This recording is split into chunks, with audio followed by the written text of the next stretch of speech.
விரும்பும் சீனர்கள். இந்த பதிவுல பார்க்கலாம். சீனாவுல சமீப காலமாவே தங்கள் மன அழுத்தத்தை குறைப்பதற்காக பெரியவர்கள் பலரும் குழந்தைகள் பயன்படுத்தக்கூடிய பசிஃபையரை பயன்படுத்த தொடங்கியிருக்காங்க. இது மன அழுத்தத்திலிருந்து ஆறுதல் அளிப்பதாகவும் குழந்தை பருவத்தில இருந்த பாதுகாப்பு உணர்வு மீண்டும் கிடைப்பதாகவும் இதை பயன்படுத்துபவர்கள் தெரிவிச்சிருக்காங்க.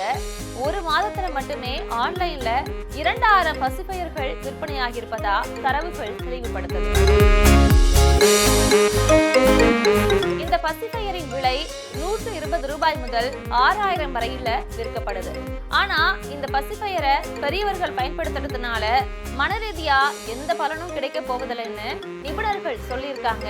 மேலும் இதை தொடர்ந்து பயன்படுத்தினா பல்வரிசை மாறலாம் என்றும் மருத்துவர்கள் தெரிவிச்சிருக்காங்க. செய்திகளை உடனுக்குடனும் துல்லியமாகவும் தெரிந்து கொள்ள சப்ஸ்கிரைப் பண்ணுங்க.